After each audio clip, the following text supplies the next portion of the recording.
समीकरण दिए हुए हैं दो, इनका ग्राफ हमें खींचना है। तो कई क्वेश्चंस करा रखे हैं, इनको उसी तरह से करना है। तो पहला समीकरण लेते हैं हम,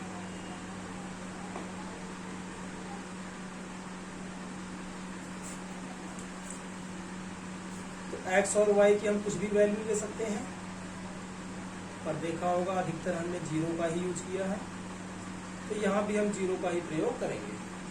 तो पहले हम पुट करेंगे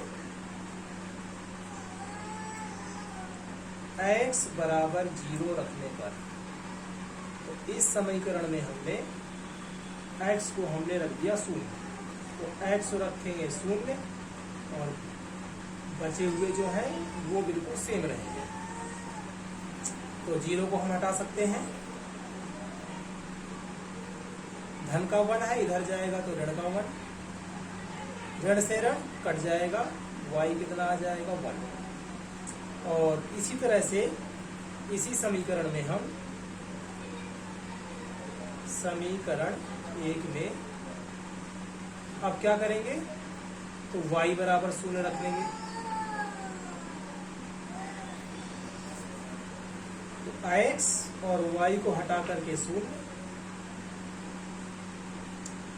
को हम हटा सकते हैं, ये ऋण का निशान भी हट जाएगा, धन का 1 है, इधर आएगा तो हो जाएगा ऋण का 1। अर्थात एक जो हमें ये तालिका मिलेगी, सारणी मिलेगी, टेबल बनेगी, तो x को जब हमने 0 रखा था तो y कितना आया था 1, और इसी तरह से x आया है -1 कब, जब y को रखा है हमने 0।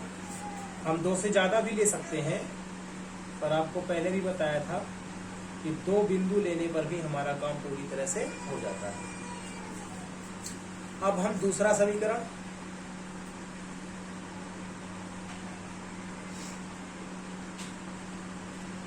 फिर से वही कार्य, x बराबर 0 रखने पर, तो 3 यहां पर 0 आएगा,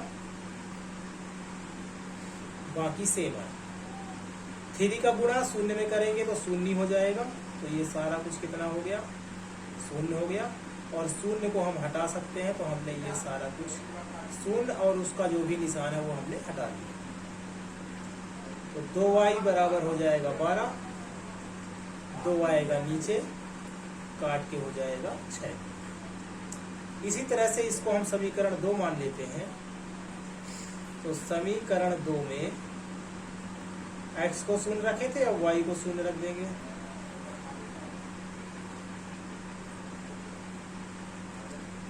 तो 3 x धन 2 और y को हटा करके रखेंगे 0, तो 2 का 0 में 0 हो जाएगा, ये इसको हटा देंगे तो साइन के साथ ये हट जाएगा, निशान के साथ हट जाएगा ये। तो 3x और ये माइनस का 12 जो है उधर जाकर के प्लस का 12, ऋण से धन हो जाएगा। और x बराबर 3 गुणा में है तो भाग में आ जाएगा, काटेंगे तो कितना आ जाएगा, 3 की टेबल में 12 कितने बार में, 4 बार। इसकी भी यदि तालिका बनाए, हम सारणी बनाए, तो x रखा था हमने 0, तो y आया था 6, x आया 4, कब, जब y को रखा हमने 0। अब ग्राफ बना देंगे इसका। तो ये हो गया x का और ये हो गया y का। इधर हमारे 1 2 3 4 5 6 तक ही नंबर है, तो 6 तक ही बना देते हैं, 7 8 तक कर देते हैं। इसी तरह से इधर ऋण में आएंगे और ऊपर धन में आएंगे।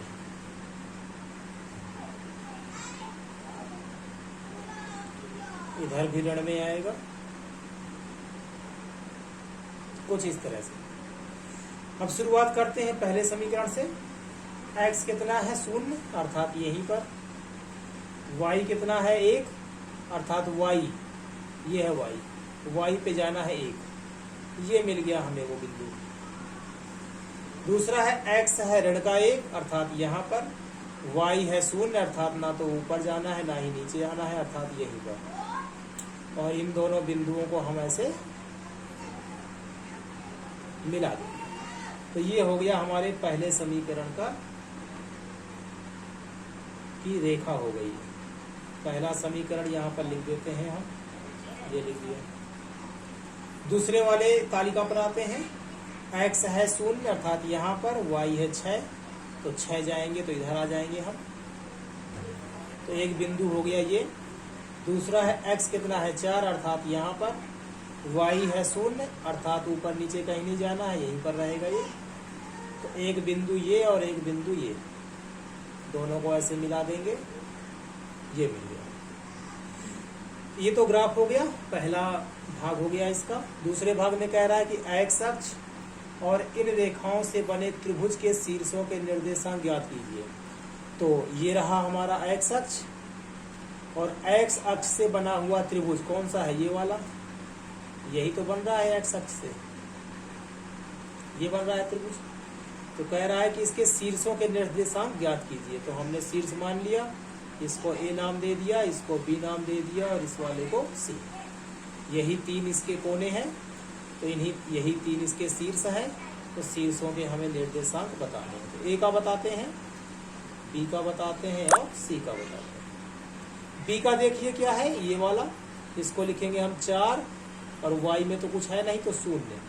तो ये हो गया हमारा 4,0। C पर आते हैं। C पर कितना है, ऋण का 1, Y पे ऊपर नीचे होता तो Y आता, इसी रेखा पर है x अक्ष पर, तो y कितना हो जाएगा 0। A पर आते हैं। तो A के लिए पहले हम पता करते हैं x अक्ष।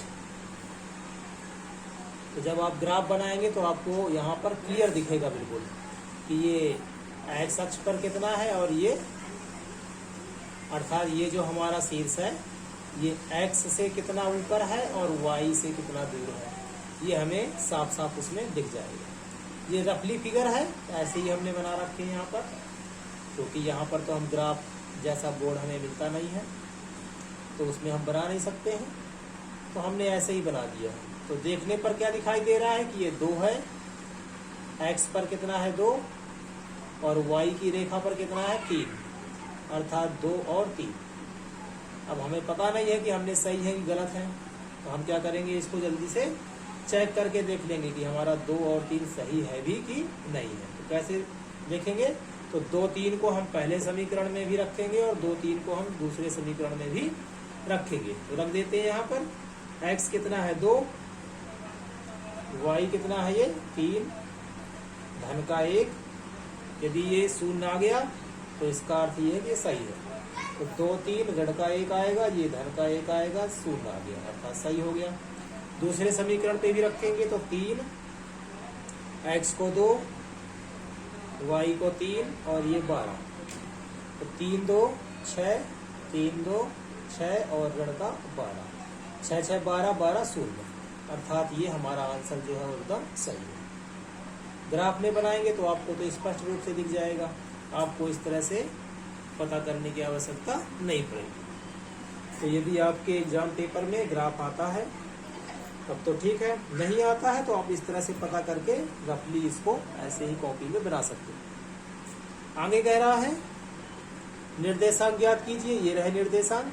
फिर कह रहा है त्रिभुजाकार पटल को छायांकित कीजिए। तो ये देखिए हमने छायांकित कर रखा है। छायांकित मतलब कुछ इसी तरह say that that that dash करके आपको ऐसे बना लिया। तो त्रिभुज क्या हो गया, आपका छायांकित भी हो गया।